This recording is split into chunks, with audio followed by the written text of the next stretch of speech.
Of course you do.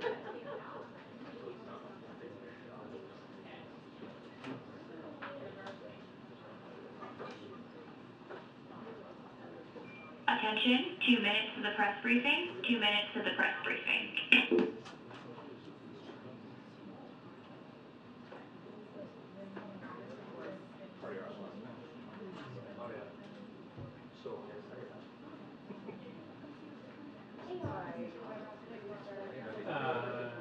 Yeah, absolutely. I really like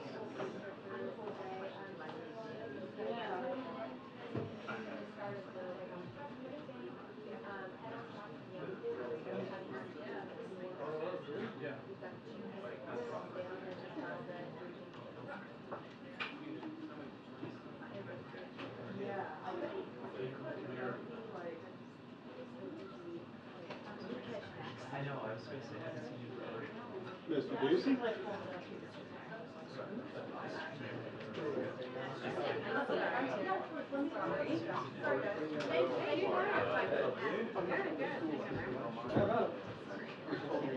Oh, God. Well, I was with you. Because it was here. Hey.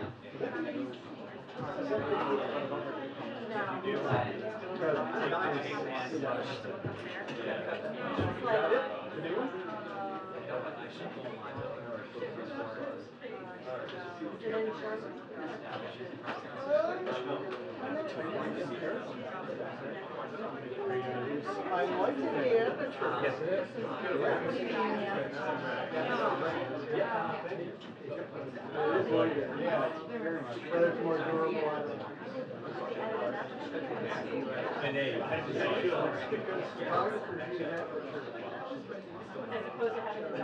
exactly. This way, I'm still getting after like 20 years of not being depressed.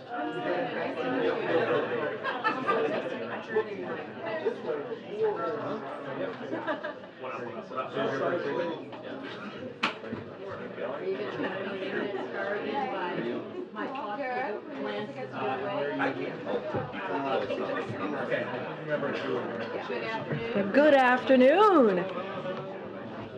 Oh, it's usually very quiet in here. You guys are like chatting about. Okay, so good afternoon. As you know, we have two guests today. Neera Tandon is here, and we'll have the FEMA administrator with us here shortly.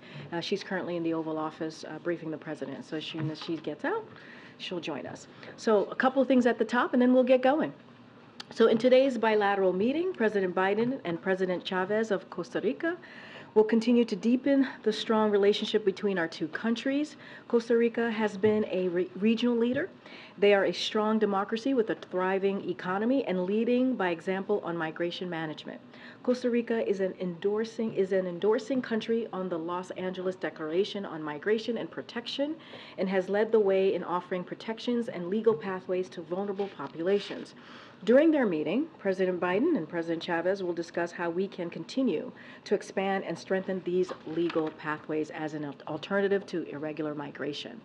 The two leaders will also discuss how they can continue to work together to strengthen economic ties and build inclusive and resilient economies by developing supply chains and creating good family-sustaining jobs for our people. We'll have a readout after the meeting, as we normally do, but one thing you'll see is an even closer partnership between the two countries coming out of today's bilat. Also today, the Biden-Harris administration is announcing a new package of security assistance for Ukraine to meet Ukraine's critical security and defense needs. It includes additional mine-clearing equipment, missiles for air defense, ammunition for artillery and HIMARS systems, and over 3 million rounds of small arms ammunition. This package will help Ukrainian forces on the battlefield and support its air defenses as Russia continues to launch brutal strikes against the people of Ukraine, including attacks this past week that have taken the lives of innocent Ukrainian civilians. The Kremlin could end this war. They can end it today, anytime, by withdrawing its forces from Ukraine and stopping its brutal attacks. Until it does, the United States and our allies and partners will stand with Ukraine for as long as it takes. Now today, as you've all been reporting and you've heard from us already, we are taking another important step in bringing the President's historic Inflation Reduction Act to life for the American people. This morning, Medicare announced the first 10 drugs selected for price negotiation for the first time ever, which will reduce health care costs for American families and lower the deficit as well. With more on the President's plan, as I mentioned at the top, I'll turn it over to the President's Domestic Policy Advisor, Neera Tannen, who's back a second time in just like less than 2 weeks or something like that. The floor is yours. Thanks, Karine. Good afternoon, everyone. Millions of Americans struggle to afford prescription drugs. We understand that. Far too many Americans have to ration prescriptions, cutting a pill in half or taking a lower dose than they need because their drugs are simply too expensive. 1 in 5 seniors struggle to pay for prescription drugs. In fact, Americans pay 2 to 3 times more for prescription drugs than citizens in other developed countries. Meanwhile, pharma has spent hundreds of millions of dollars to stop Medicare from negotiating lower costs. In fact, years ago, they got a special carve-out that prohibited drug negotiation that allowed pharma to charge whatever they can. For decades, we've been talking about giving Medicare the power to negotiate lower drug prices. President Biden actually got it done. Under the Inflation Reduction Act, finally, Medicare will be able to negotiate lower prescription drug costs for seniors and other beneficiaries. This is a historic victory. In fact, over 80% of the public supports giving Medicare the power to negotiate lower prescription drug costs. Today, as Karine pointed out, the Centers for Medicare and Medicaid Services announced the first 10 drugs selected for Medicare price negotiation. These 10 drugs are taken by 9 million seniors. They cover chronic conditions like cancer, heart disease, arthritis, and diabetes. That can cost up to $14,000 per month. For example, over 500,000 Medicare beneficiaries rely on one of these drugs, Entresto, to treat their heart disease. This drug costs less than $150 in Australia and over $300 here in the U.S. Imbruvica, one of the selected drugs that treats cancer, costs $6,000 a month in France. In the United States, it's almost $14,000 a month, more than double. Last year, about 9 million Medicare beneficiaries spent over $3.4 billion in these 10 drugs. An additional 15 drugs will be selected for negotiation each of the next 2 years, and then 20 drugs a year going forward. Allowing Medicare to negotiate lower prices will bring more cost savings to American families. It will give them breathing room and peace of mind. And it will make a real difference for millions of Americans. And with that, I'm happy to take your questions. This is obviously a major step forward in the Inflation Reduction Act. The lower prices won't take effect until 2026. The president has sometimes said, American people need to be patient to see the benefits of this program. Is that too long for people to wait, and are you worried that Americans may not see those benefits, in a connection to the Inflation Reduction Act?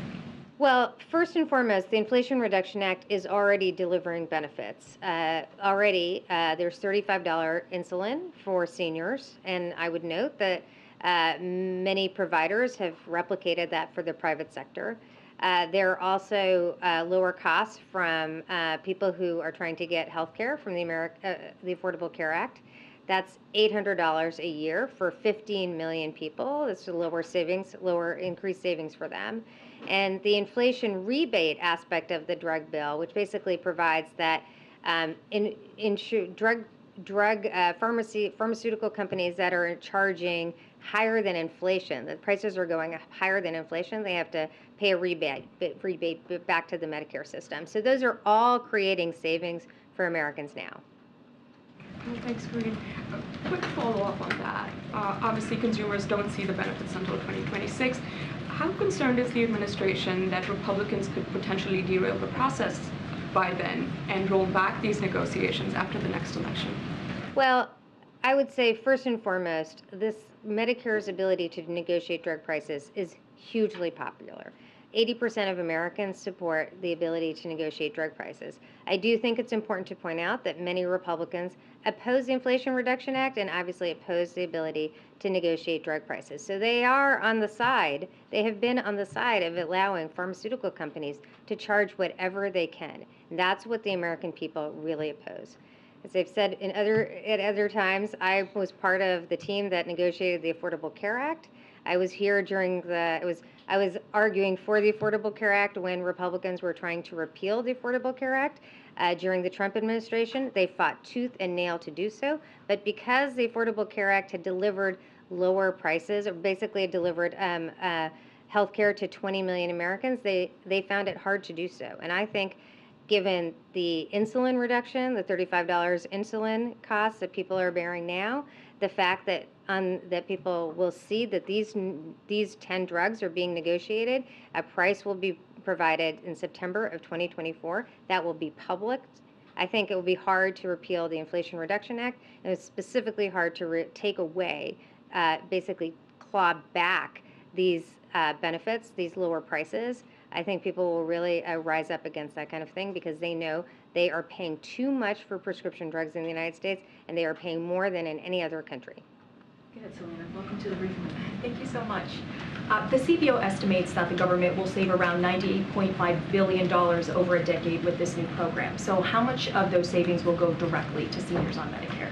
So that is savings. There is significant savings to the Medicare program, but seniors pay out-of-pocket costs for prescription drugs. In fact, the person who will be introducing the president pays significant out-of-pocket costs. So people who have out-of-pocket costs, this will deliver lower prices for them. We don't know what the negotiated price will be. This is a subject to negotiation, so we can't tell you the specific amount that people will save, but there will be savings to people both paying out-of-pocket and also to the Medicare program itself. Thanks. Hey, Neer.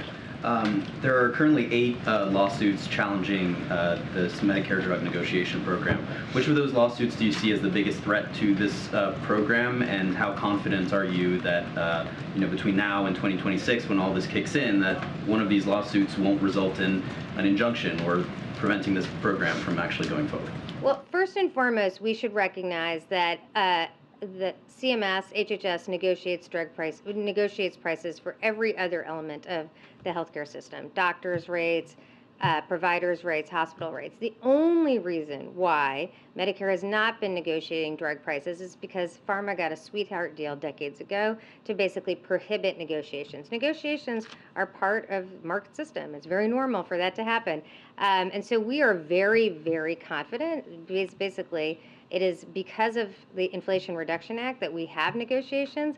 We are very confident in the law, and we should recognize there is no part of the Constitution that prohibits Medicare drug negotiation. So we are very confident in these cases, and very confident that the law will deliver results. And just important to remember that basically what pharma is arguing in these court cases is that they should have no limit to be able to charge whatever they want. And that is exactly why Americans support the Medicare drug negotiation by 80%. So you're not especially concerned by any of these lawsuits?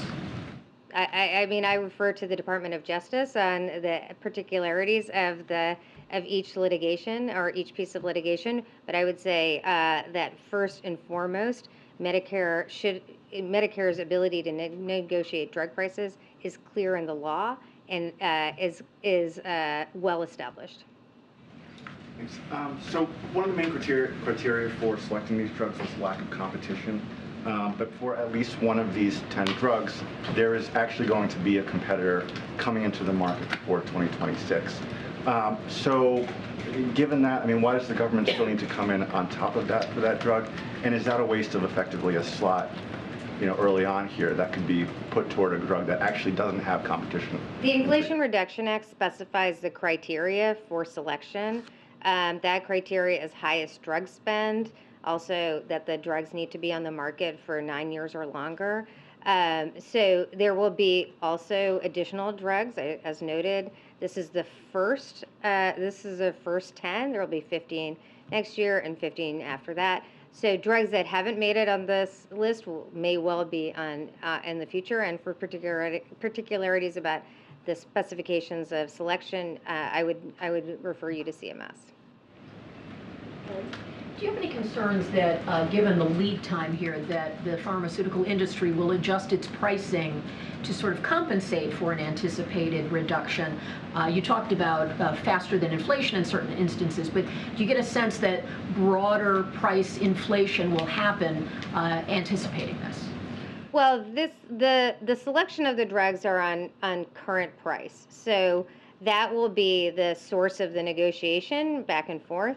You know, if pharma looks at price negotiation and says we don't want to be on the list, so we're going to lower our prices, that's all to the better.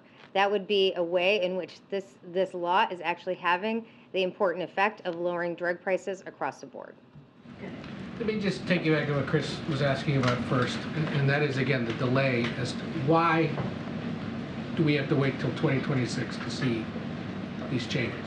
Well, the Inflation Reduction Act specified that, but I understand the frustration that can be out there on this topic. It's been 30 years that people have been trying to get Medicare drug negotiation. I will say it is this president, President Joe Biden, that actually delivered it. There is a year-long process. We will have the drug prices out by September of 2024. It takes time to implement, but Americans today are seeing lower drug prices from the Inflation Reduction Act, from insulin, and in other arenas, and we look forward to the process being set by which we have lower and lower drug prices year to year. So let me ask you, since it was set by the law, for those who weren't paying attention when the law was being put together, was delaying it until 2026 a big sticking point for Republicans or others?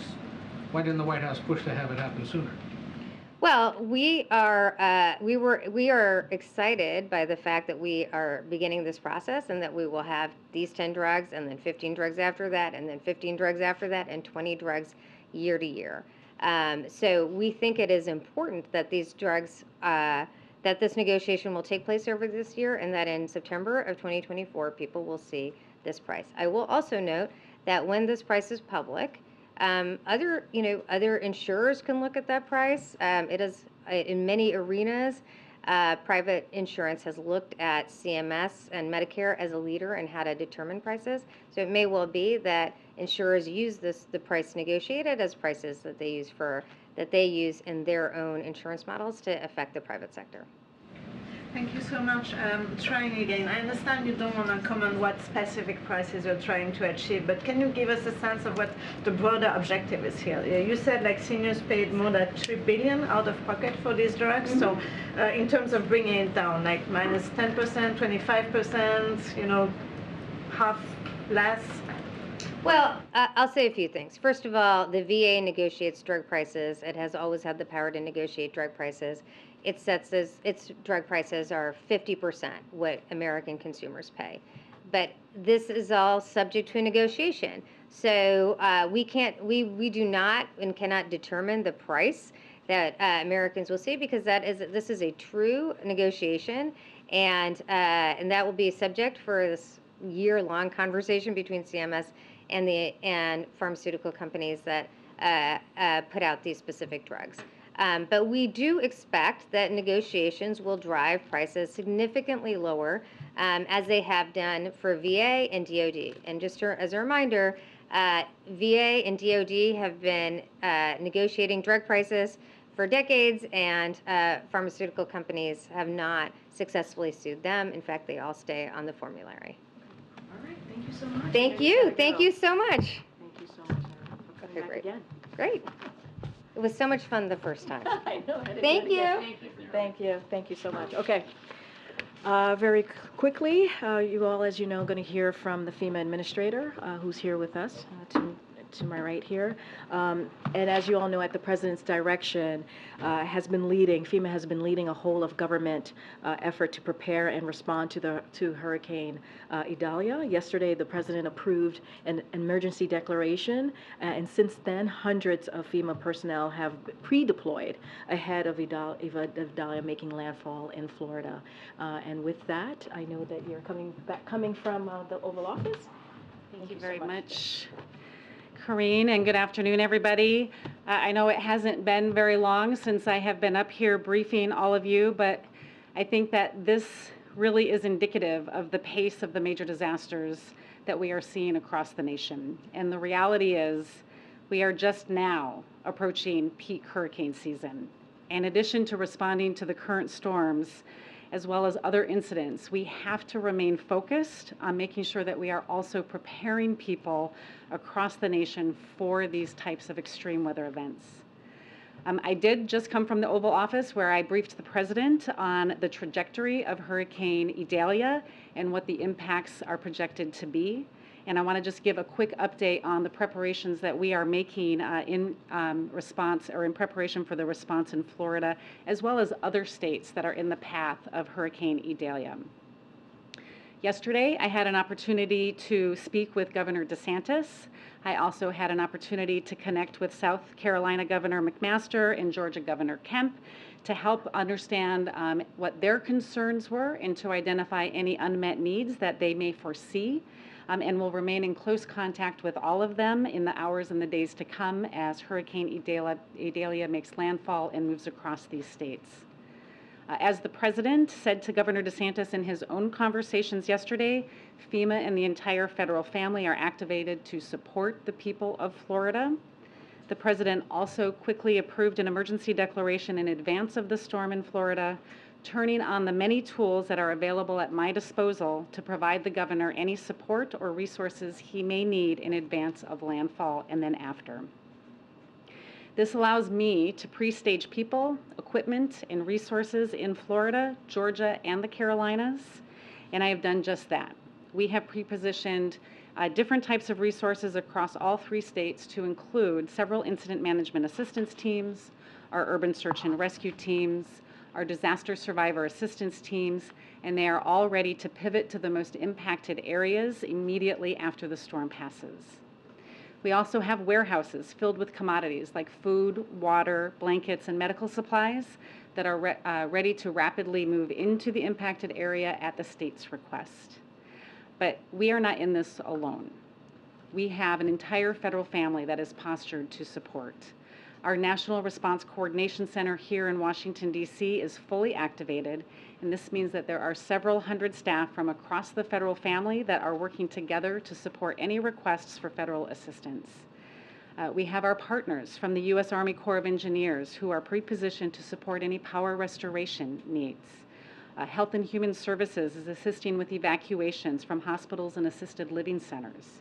And the Red Cross has 50,000 meals to support the immediate needs as requested and has pre-staged shelter support to supplement the 19 shelters that are already open by the state.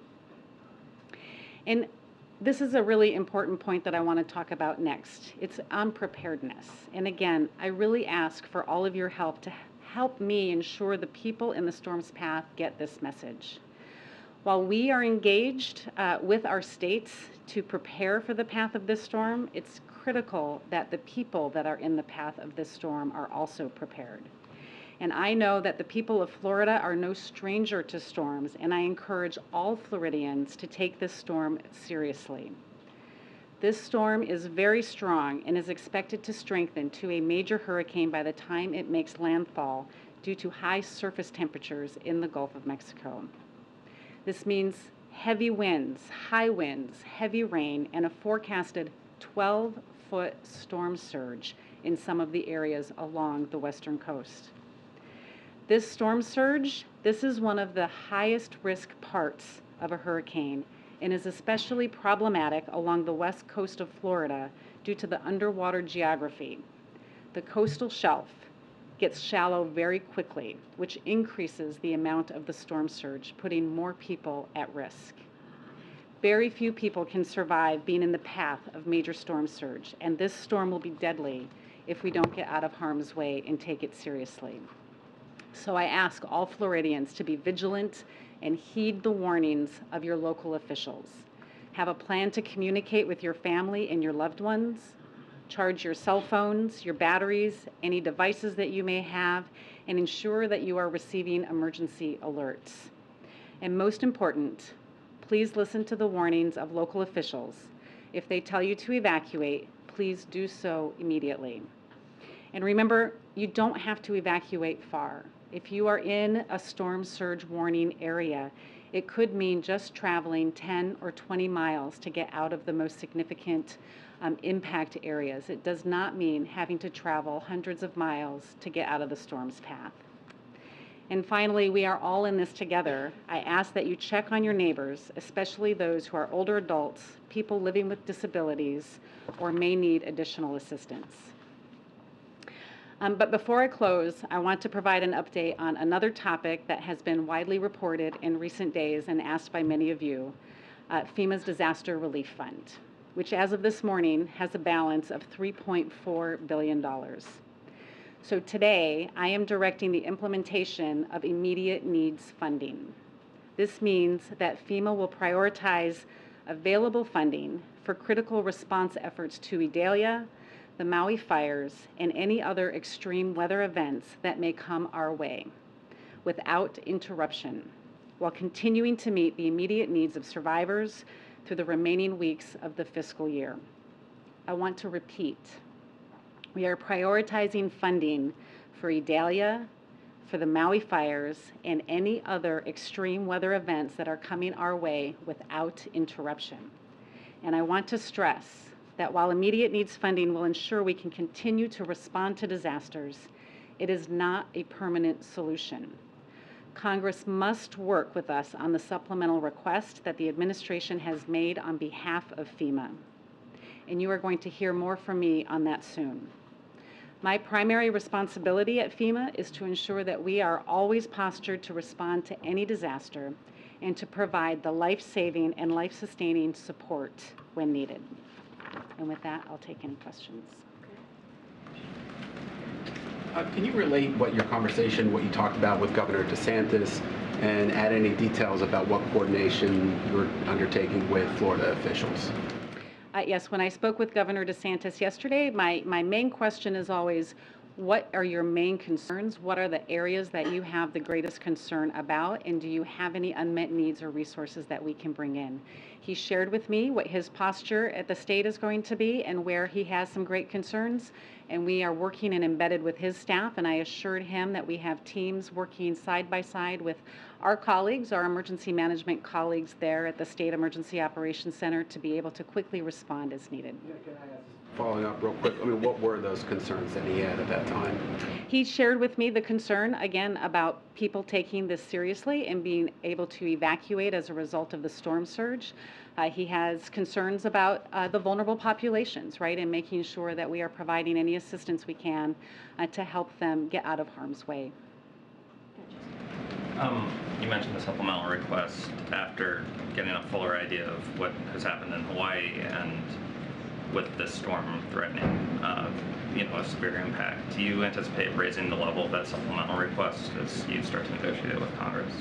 Right now, the supplemental request that we have put in is $12 billion, and that will be a bridge to get us through the end of the fiscal year. If we continue to see more storms, we're going to continuously monitor very closely the health of the Disaster Relief Fund to determine what more may be needed. But right now, as the situation stands, the supplemental request will get us through the end of this fiscal year. In some places, there is frustration with institutions and authorities. We've seen that in the wake of some other disasters. Do you have concern about people taking the warnings from public officials, acting on them? And when we saw with Hurricane Idalia, there was a plan, again, the forecast indicated it was going in one place, it went farther south, and some people did not get out of the way. So my question is, given what we don't know, are you concerned that there is any wariness, mistrust, or fatigue about listening to officials in times of crisis like this? I think the important thing to look at, and when we look at Hurricane Ian, is it's not just the path of the hurricane that we need to be concerned about. We have to be communicating what the entire risk is, and the significant risk and the highest risk for loss of life is storm surge. And that storm surge right now shows impacts all along the western coast. And so I encourage people, and I really appreciate your help in getting that message out, that it's not just the path of the storm and it will continue to change, but look at all of the risks that are associated with this storm. storm surge being the most life-threatening, not just where the path is going to go or where the eye of the storm is going to make landfall. And in terms of the credibility of authorities, do you sense that there is any erosion of that at a time when you're trying to get that message out? I don't have any indications that there are. I think that what we are seeing right now in Florida is people are heeding their advice of local officials and people are moving out of harm's way.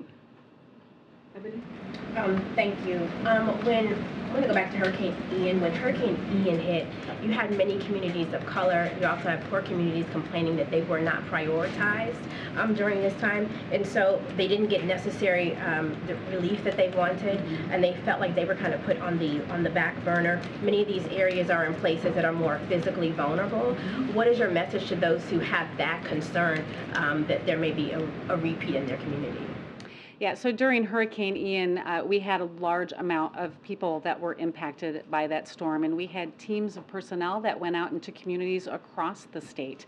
And as we heard of stories of maybe pockets of people that we had missed, we immediately sent our teams out into those areas to ensure that they were getting registered for assistance and we were bringing all of the resources that are available. And so what I would say is if you hear about groups of individuals in parts of the state that after the storm passes are in of need and they aren't getting that, let me know. I will send my teams out to those areas to make sure that they're getting all of the assistance that they're eligible for and that they need.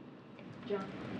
Thanks a lot. FEMA, of course, has been dealing with the aftermath of the wildfires in Maui, and now you're preparing for a very powerful hurricane hitting Florida's southwest coast. To what extent is FEMA overextended or stretched too thin in dealing with these two natural disasters? We are certainly postured and have the staff that are available to support multiple large events at the same time. We do have several open recovery disasters that we can pull some personnel from if we needed to extend or increase the amount of personnel we have. We also have a very layered approach, right? We can also reach out into all members of the Department of Homeland Security through what we call the surge capacity force for individuals that have volunteered to support during a disaster. And so I'm confident right now that with these two storms that we're currently dealing with in Maui and this one, or even another one to come, that we have enough personnel to go in and support these immediate life-saving efforts. Last question, Alex. You mentioned just extreme weather that we've seen all summer from Hawaii, storms in Southern California. Is this in your view the new normal? Just summers where we're seeing these kinds of events more frequently and maybe more intense events than before? What I can say is that we don't have a typical operational season like we've had in the past. We would normally prepare our staff to be on extra alert during the peak of hurricane season, which is where we find ourselves right now, but our operational tempo has been year-round. We started with atmospheric rivers in California in January, extreme tornadoes in the spring, to the wildfires, and now we are in peak hurricane season. And we have had an unprecedented number of disaster requests from governors because of the extreme weather that they're experiencing. This is our new normal. This is the operational tempo that we find ourselves in. And we have to continue to invest in mitigation and resilience to help these communities reduce the impact from these storms so we don't have such complicated recoveries afterward. Thank you so much. Good luck. Thank you. Okay, we have about 10 minutes before we have to move for the president's event. Chris, you want to? Reverend Sharpton said he wanted to hold a summit on hate and hate crimes in Jacksonville, and he was going to invite the president and vice president to attend. What was the response to that, the RSVP? So I believe the date for the summit is still being determined. As you know, and you've heard this from the president over the past couple of years, talking about the fact that we are in the battle for the soul of our nation. Matter of fact, that's one of the reasons he decided to run back in 2019. So we'll continue to work with the civil rights leaders, including Reverend Sharpton, to combat the hate. As you know, he convened the civil rights leaders yesterday to thank them for the work that they have been doing and how critical it is right now for us to continue to fight for this battle. And one more quick thing, Kim Jong-un called the leaders of the United States, South Korea, and Japan gang bosses, and has said his military will be prepared for action during the exercises that are underway. Any response to those comments? So this is the first time I've heard those comments. Obviously, We have said many times, the lines of communication with the DPRK remains open. That is something that we are certainly open and willing to have. I just don't have anything to say specifically about those comments. Go ahead. And another foreign matter, the video of Paul Whelan that surfaced today, how does the White House assess it? So U.S. officials have spoken with Paul within the last several months. I think, as you all know that, but it was reassuring to see that he remains, and this is to use his brother's words, unbowed. Paul continues to show tremendous courage. That does not change that his circumstances are truly unacceptable, and we will continue to be very clear about that. Russia should release him immediately, and that is something that, again, we have been very consistent about. Thank you, Karine. A couple of foreign policy questions. The Kremlin, as you're aware, earlier today said Putin will not attend Prigozhin's funeral. And we're just wondering if there is an update on whether the U.S. thinks Putin is behind the Prigozhin plane crash. So I can't speak to the President Putin attending or not. That's certainly for him to speak to. I'm not going to speak about that from here, but I don't have any new assessment for you. But it seems pretty evident what happened here. That as the president said this recently, I believe as early as last week, that, and I quote, "There's not much that happens in Russia that Putin is not behind," and if this is what it seems to be, this what is it certainly was not just predictable, but it was predictable or predicted, if I should say. We all know that the Kremlin has a long history of killing its opponents. That is the history of the Kremlin. And if we take a step back, if you look back for a second, all of this happened because of dysfunction inside Russia. A Russian warlord himself, a cold-blooded killer, a cold-blooded murderer, became so frustrated by the way that the Russian government was waging its unprovoked war against Ukraine that he criticized Russia's failing policies. You heard that directly from him. And so he called out the war's needlessness and marched on Moscow before reaching a deal with Mr. Putin. He made that we saw that, you all covered it for multiple hours. And so now 2 months later, after he struck that deal, he's been killed. So, it's very clear. It's pretty evident what happened here. Don't have anything else to say. We have an assessment from the administration. I mean, I just said it's very clear what happened here. There's new assessment. It is very clear. It is very clear. I just laid it out. I don't have any new assessment for you on this. And one on China. Secretary Raimondo's comments earlier today that U.S. companies have complained to her that China has become, quote, uninvestable. Is that increasingly how this administration is thinking about China when it comes to U.S. companies investing there, or was that really sort of an off-the-cuff, undiplomatic remark? I'm not going to go beyond what the secretary said. She's there. She's the Secretary of Commerce. Obviously, she works with businesses across the country on a regular basis. I'm just not going to go beyond what she stated. Just to follow up on that, on your last answer, understand the context is clear there, but is the administration concluding that Putin was behind the death of Prigozhin? It is very clear. I literally just laid out what the Kremlin. I just literally laid out what the Kremlin history has been. I don't have any new assessment. I'm just going to leave it to the words that I just gave you. Okay, so the administration has no conclusion at this point. I just laid out what the history of the Kremlin, what Mr. Putin tends to do. I just laid that out. So it's very clear what happened here. Okay. Thanks, Karine. Going back to Paul Whelan, does the U.S. have any idea when that video was filmed? I've seen that it was filmed in May, but do you think that it was actually filmed in May, or is it older? So I don't have any additional comments to the video. Like I said, I clearly quoted his brother and how he said he seemed unbowed and how courageous Paul has been, especially over the last several months, and how we have been in touch with him. I just don't have anything to say specifically to the video. Tomorrow the president's going to get the briefing on the Maui wildfires. Will that also turn into a briefing on hurricane latest? So just a couple of things on...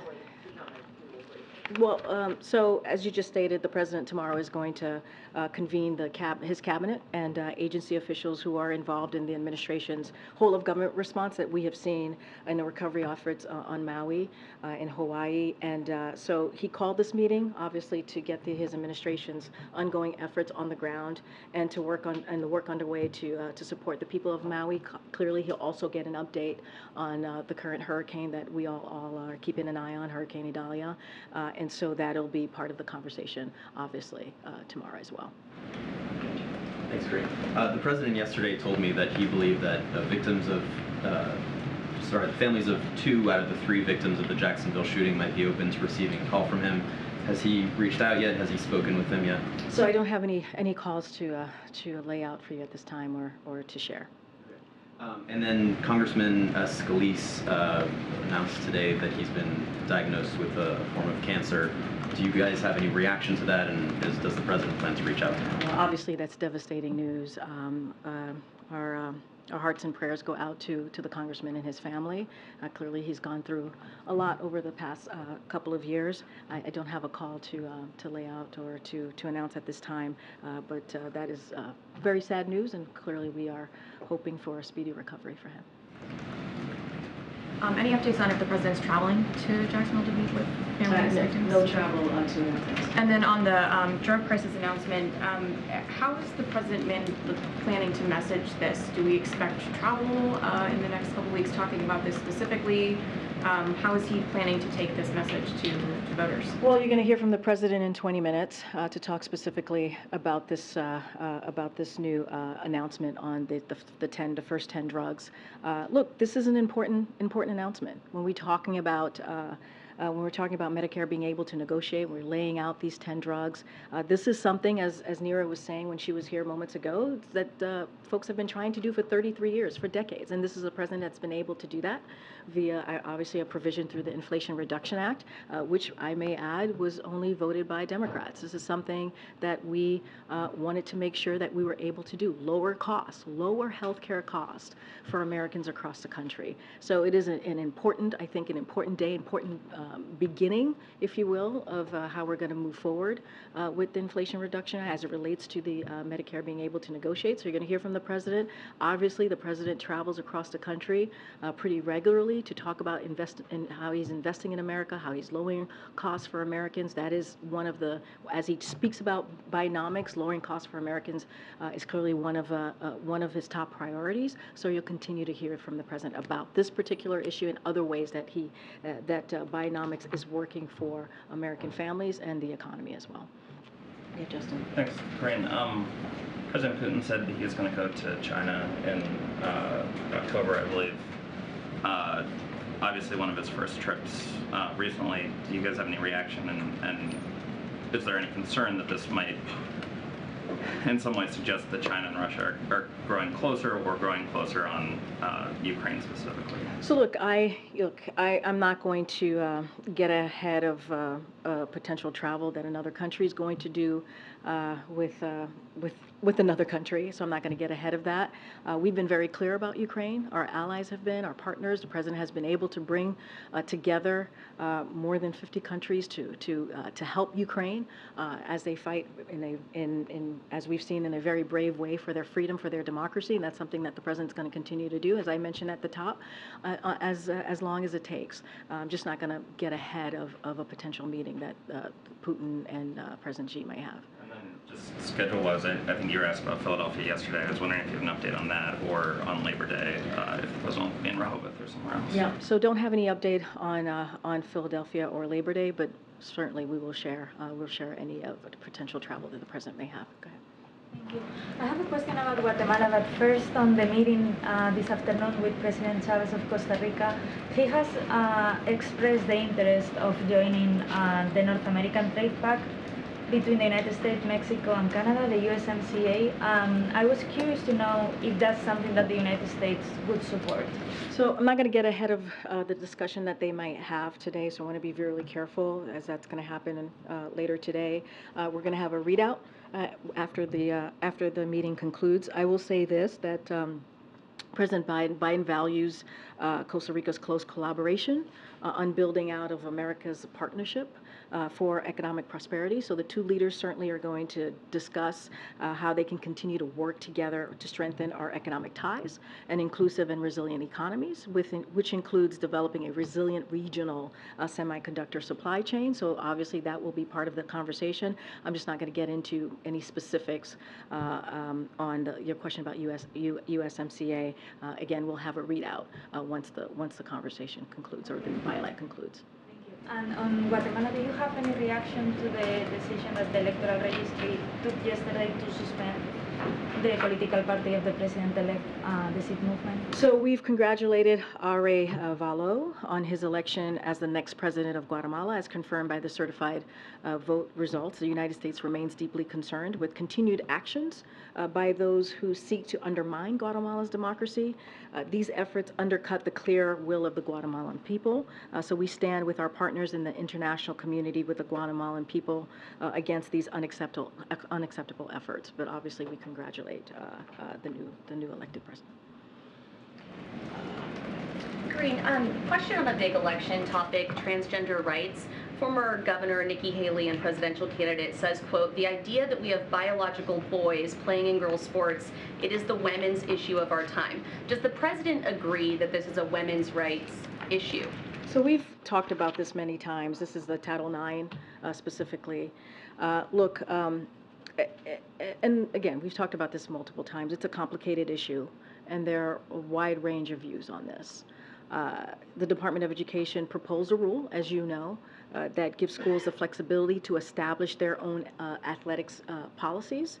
And so while establishing guardrails, right, to prevent discrimination against transgender kids. And that's something that is incredibly important, that the president wants to make sure that we also do that as well. So I'm just not going to get ahead of that. As I said, there's a proposed rule Title IX, on Title IX that the Department of Education has laid out. So I'm just not going to get ahead of that as it relates to the Department of Education. Daughters, does he care that girls are allowed to compete in sports without fear of injury? Does he think it's fair for girls to have to compete against biological males? I just answered the question. It is a complicated issue.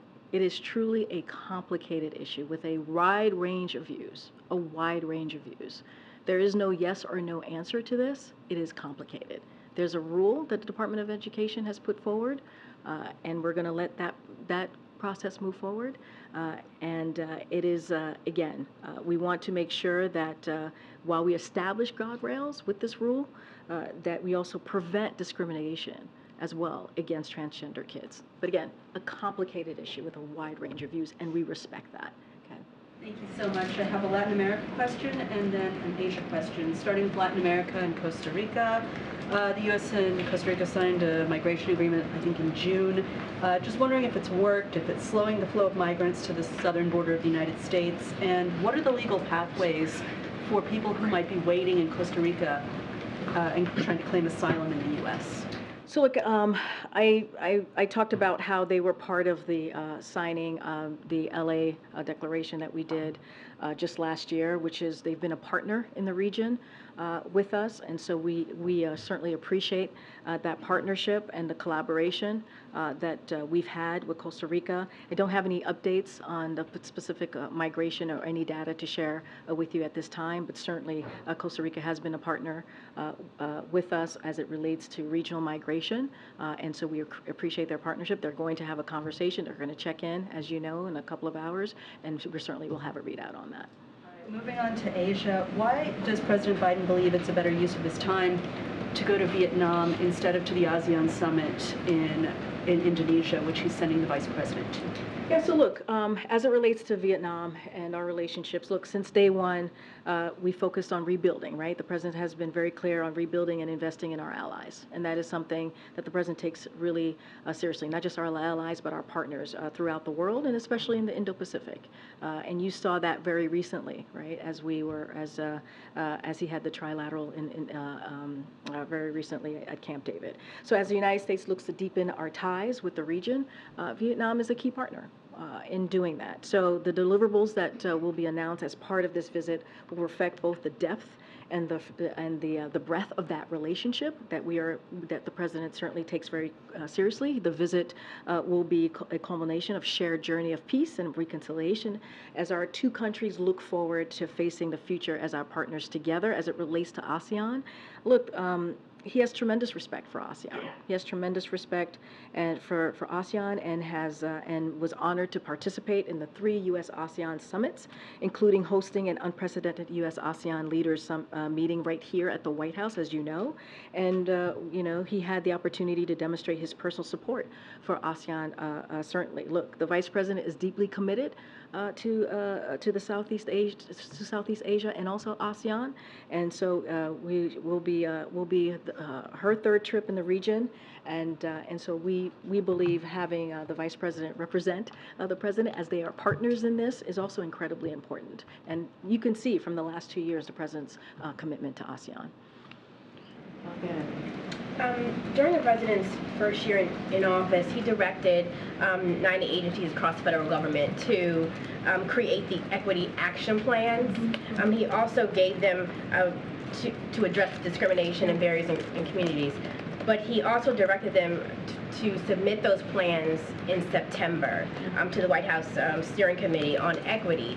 So can we expect anything toward the beginning of the month in that? Will those plans be released? Any update that you have? So it's a very good question. As you just stated, when the President walked into this administration, he wanted to make sure at the federal level we were dealing with an issue that was a crisis across the country, which is dealing with racial inequality. And he wanted to do what he can from the federal government, obviously asking the different agencies to figure out a way, how do we make sure that there is equity in the agencies on the federal level.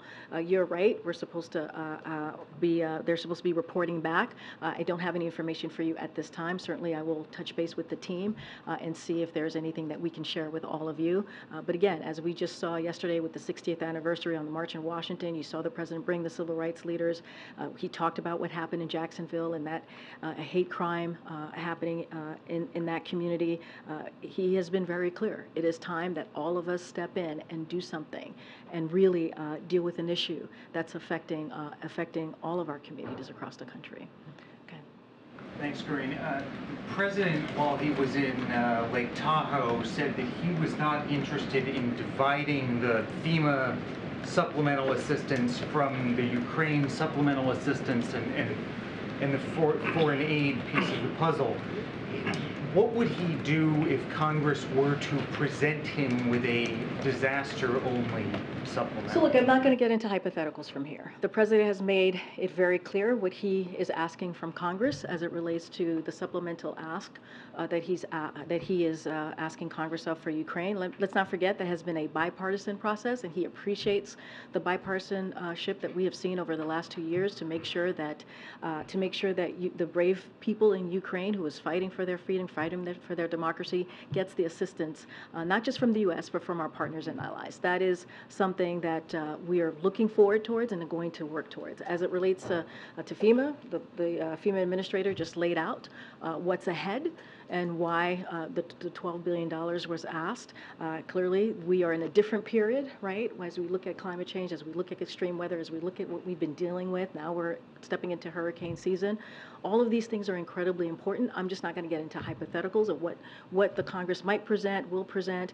Our administration, including the OMB director as well as the Leg Affairs Office, has been in constant communication with congressional members. We're going to continue to have those conversations. Again, this is what we have asked for is incredibly important, and so we're going to continue to have those conversations. Yes, Karine. The White House announced yesterday that the President will mark 9/11 in Alaska on the way back from Vietnam. Can you explain the decision, and does this reflect any kind of a new phase in how we want to memorialize that? And did you look at potentially going to Vietnam on the way there instead of the way back? So look, we'll have more on 9/11 in Alaska, as you just mentioned. I laid out and announced that.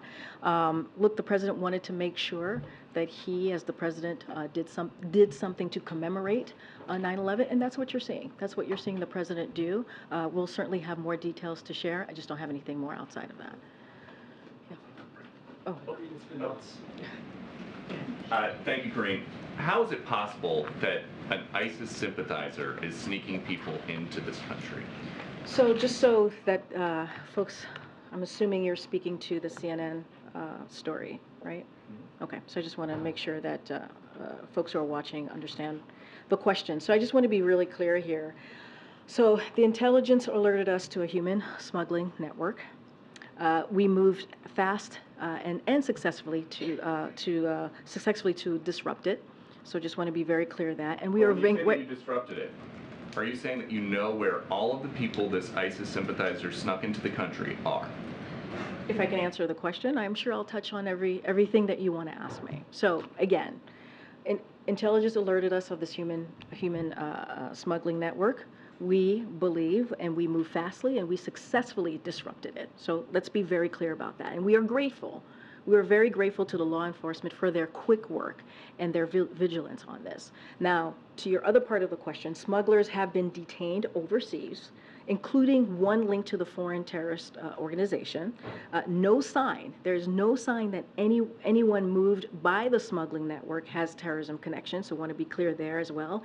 And what we were able to do as precaution, people brought here by smuggling network are being subject to extra vetting and are all in removal proceeding. And in addition to that, anyone coming across the border outside of the network who matches the profile of those in the smuggling network is subject to extra vetting, detained, and put in expedited removal proceedings as well. You said that there's no sign of a plot, but isn't it true that the U.S. has to be right with preventing terrorist attacks 100% of the time? They only have to be right once. So let's be very clear. I want to be really clear here. We are committed. This is a White House that is committed to making sure that we are protecting our homeland and also protecting the American people. That is our commitment. We will continue to be vigilant on that, and so want to be incredibly clear on this. And we are thankful. We are grateful for our law enforcement who acted very quickly here,